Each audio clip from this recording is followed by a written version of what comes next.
कि आप खैनी खाते हैं, ये हेड मास्टर विद्यालय के आप ईश्वर हैं, मालिक किसको कहते हैं?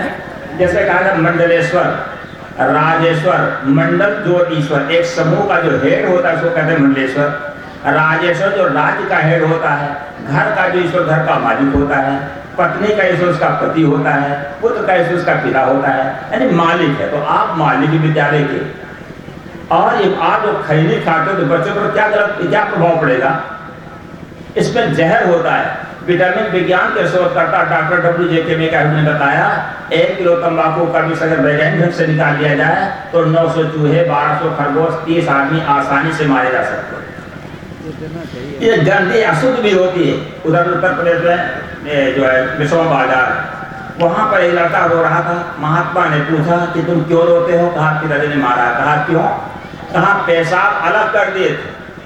कहे पेशाब कहाँ करते हैं? कहा घर में नाल गाड़ रखे हैं, उसी में सभी स्त्री पुरुष पेशाब जाते हैं। कहा पेशाब क्या करते हैं? कहा पिताजी उसका पेशाब को बंद करके रोज तंबाकू पर छिड़कते हैं। हम कहा इतनी अशुद्ध होती, वो खैनी खाते हो? अब तो कई लोग बैठे हुए थे तो हम कहे कि अब दही खाएंगे। हम कहा चुनौती चढ़ा दो यहाँ पर। हम कभी आपके विद्यालय में आए नहीं है, लेकिन कम से कम आज से चढ़ा संकल्प ले लो, लागत चुनौती चढ़ो पर चढ़ा दिया।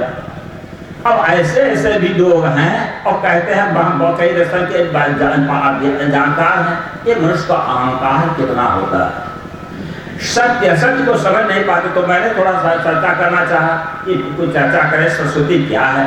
क्या सरस्वती विद्या की देवी है। हम कहा मास्टर साहब हर क्लास में सरस्वती की मूर्ति रख दी जाए, पढ़ा देगी? वो नहीं करते तो अच्छा नहीं लगा। हमने कहा सरस जोरवती, सरस नाम ज्ञानवती राम वाली, जो ज्ञान वाली सरस्वती है वो माता नारी सरस्वती है और पिता सरस्वती है। माता सरस्वती है और पिता सरस्वती है, और अध्यात्मिका सरस्वती है, अध्यापक सरस्वती है। ये थोड़ा हमको बताए। हमने कहा कि देखो सरस्वती पूजा के दिन हर बच्चे के द्वारा माता और पिता की विशेष पूजा होना चाहिए। माता और पिता को आसन पर बिठा करके उनकी आरती पूजा कर लो, क्योंकि माता पिता का कितना बड़ा उपकार है।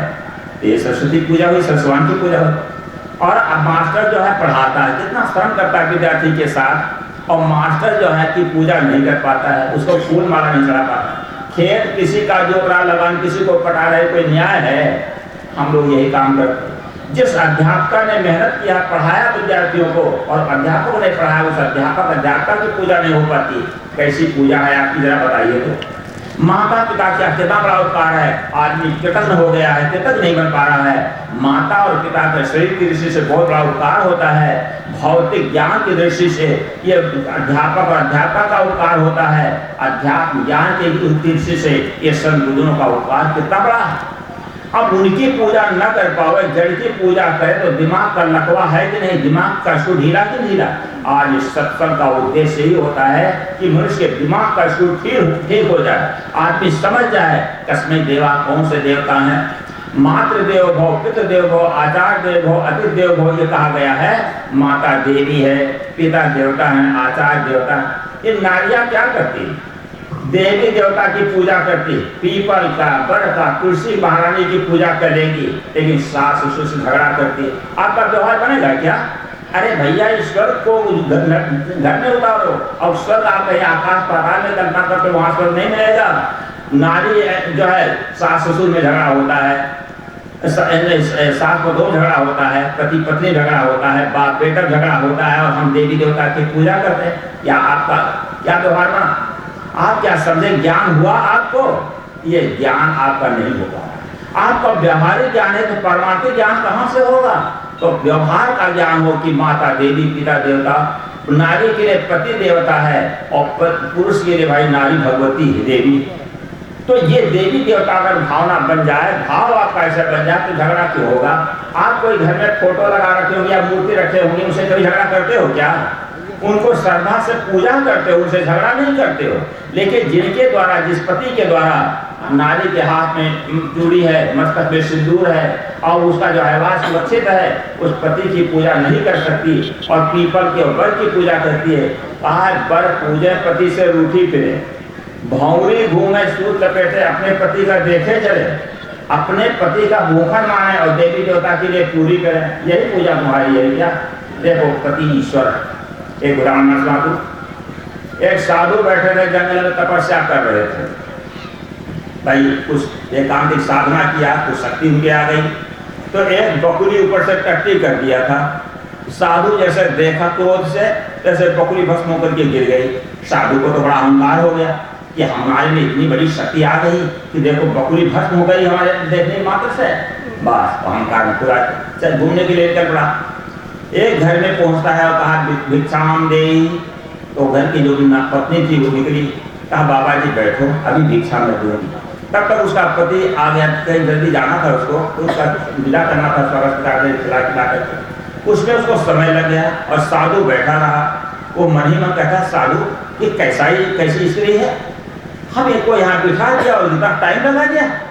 फिर जब बाहर वो निकलती है तो कहा तो कैसी नारी है, हमको बिठा करके यहाँ तू घर में क्या कर रही थी? तो वो स्त्री ने कहा बाबा जी हाँ वो जंगली बकुली नहीं है। तब वो साधु ने सोचा ये यहाँ पर है, जंगल में बकुली भस्म हो गई थी, ये कैसे जान गई? कहा बाबा जी मैं बकुली नहीं हूँ, मैं भी अपने धर्म का पालन करके अपने कर्तव्य का पालन करती हूँ। तुम तो साधु हो गए हो, तुमको तो कुछ करना धरना नहीं है। मैं अपने परिवार का पालन पोषण करती हूँ, मैं पतिव्रता नारी हूँ और मैं अपना कर्तव्य का पालन करती हूँ, अति सत्कार भी करती हूँ और अपने पतिदेव की सेवा करती हूँ, जो हमारे पति ईश्वर है उनकी पूजा भी करती हूँ। तब उसका अहंकार नारायण होगा। आप ये विचार करो, गृहस्थी में रह करके अपने कर्तव्य का पालन कर सकती हो। वर्क इज वर्शिप, कर्म ही पूजा है। अगर आपका कर्म ठीक है, मन वाणी कर्म तीनों पवित्र है, तो आपकी पूजा हो रही है। क्या ये पूजा करना जानते हो? ये ज्ञान की आवश्यकता है। हमारा मन पवित्र हो, हमारी वाणी पवित्र हो, हमारे कर्म पवित्र हो, तो हमारी पूजा है। चाहे हिंदू हो, चाहे मुसलमान हो, स्त्री हो या पुरुष हो। तो कहने का मतलब ये है कि इस प्रकार जो है हमारी असली पूजा को ज्ञान होना चाहिए। पूजा क्या? संत भोजन ये बतलाते हैं असली पूजा को समझो। आपके अंदर में देवता विराजमान है, जिसको कहते हैं कि हृदय में विराजमान जीव है, आत्मा या चेतन कहिए। हम उसको नहीं समझ पा रहे हैं, हम बाहरी चीजों को समझते हैं और हम चाहते हैं सुख शांति मिलेगी कैसे? जब तक अपने आप का बोध नहीं होगा तब सुख शांति नहीं प्राप्त हो सकती है। इस दुनिया में तब तक दुख है जब तक होता ज्ञान नहीं। अपने को जो भूल गया वो सच्चा इंसान नहीं। आप ये बताओ कि कितने लोग बैठे हैं, कितने लोगों को अपने आप का ज्ञान है? निर्भ्रांत बोध की बहुत बड़ी आवश्यकता है। अगर मान लीजिए थ्योरी रूप में आप समझ गए कि हाँ मैं आत्मा हूँ, मैं चेतन हूँ, लेकिन प्रैक्टिकल तो होना चाहिए। प्रैक्टिकल और थ्योरी में अंतर होता है।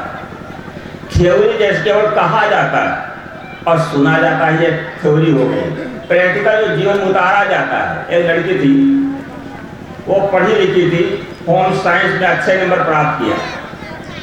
और जब शादी होती है, ससुराल में जाती है, तो घर वालों ने सोचा, ससुराल वालों ने कि बहू होम साइंस में भी कुछ अच्छे नंबर प्राप्त किया है, आज बहू के हाथ से हलवा बनना चाहिए। ये ध्यान रखना इस बात को। लड़की को अकेले ससुराल जाना पड़ेगा, कोई साथ जाएगा नहीं। तो वो लड़की के सामने ये प्रस्ताव रखा गया कि आज हलवा बनना चाहिए बहू के हाथ से, तो बेचारी घबरा जाती। कभी वो रोटी सब्जी भी नहीं बनाई थी, दाल भात नहीं बनाई थी, क्योंकि वो माता पिता की बहुत प्यारी लड़की थी। नौकर चाकर सब काम कर देते थे। और जानते हो लड़कियां क्या करती है, हाथ में खसरा को तो नहीं बनाती ना, वो बर्तन साफ करेगी, आटा गूंदेगी, भोजन नहीं बना पाए। वैसे ही वो लड़की थी। अब घबरा जाती, उसके सामने समस्या आई कि कैसे हलवा बनाया जाए। लेकिन संयोग की बात थी, उसके जो है होम साइंस की किताब बक्से में रखी हुई थी। किताब को जब बक्सा खोलते तो किताब गिर गई और हलवा बनाने का चैप्टर जब निकाला तो सोचा अब मैं हलवा बना लूँगी। लेकिन हलवा भी बनाई नहीं थी, केवल पढ़ा ही था।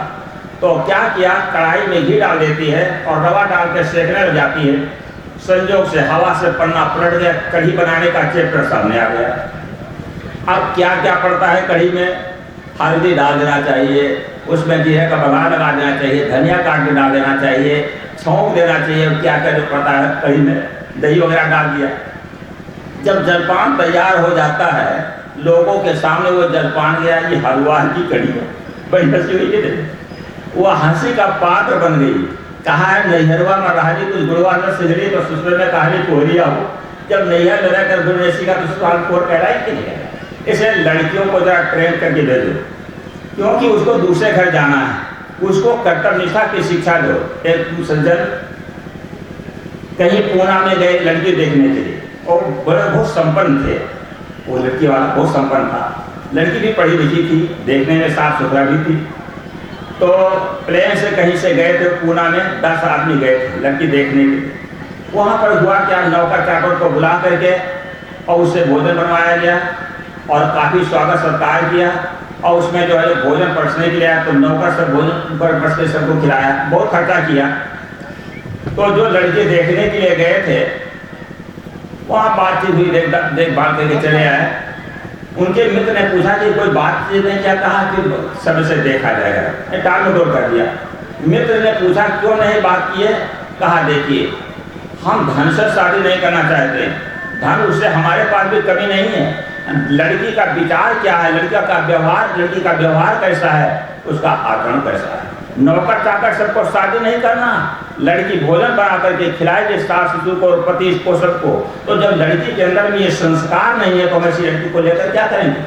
जवाब दे दिया, सज्जनों बेटी है आपके पास, बेटी को शिक्षित करके भेजो, उनको जो है सज्जन बना करके भेजो। अगर आप भक्त हैं तो बेटी को कंठी बना करके भेजो, ससुराल में जाएगी तो वहाँ पर घर वालों को सुधार करेगी, समाज का सुधार करेगी। नारी को आज सत्य कहा गया है, ये आज सत्य इसमें है, वो सत्य को उद्धृत करना है आपको। ये संत महात्मा आपको जगाते हैं, नारी और पुरुष दोनों का उत्थान हो तो आपका समाज भी बन सकता है। सज्जनों इस सत्संग का उद्देश्य यही है कि यहाँ पर आदमी आदमी बन जाए, क्योंकि आदमी का आकार है पर आदमी का विचार नहीं है, आदमी की आकृति है पर आदमी की प्रकृति नहीं है, आदमी की शकल है पर आदमी की अकल नहीं है। आदमी की बुद्धि हो जाए, मांस सदैव पकावे और मांस बुद्धि कोई बिरला पावे, मनुष्य बुद्धि किसी बिरले को मिलती है। तो इसलिए मनुष्य होने की आवश्यकता है, हम मनुष्य बने, मनुष्य हो। अब खैर बहुत बातें हो चुकी, एक को बात अगर ठीक से पकड़ दिया तो वो जीवन का लाभ हो जाएगा। इस समय मिलने पर फिर ये हरी मैं पानी विराम दूंगा। बोलो सद्गुरु देव की जय। सज्जनों अभी हम परम श्रद्धेय संत श्री संजीवन साहब जी के उत्तमोत्तम विचारों को श्रवण कर रहे थे। आइए अब मंचासीन है हमारे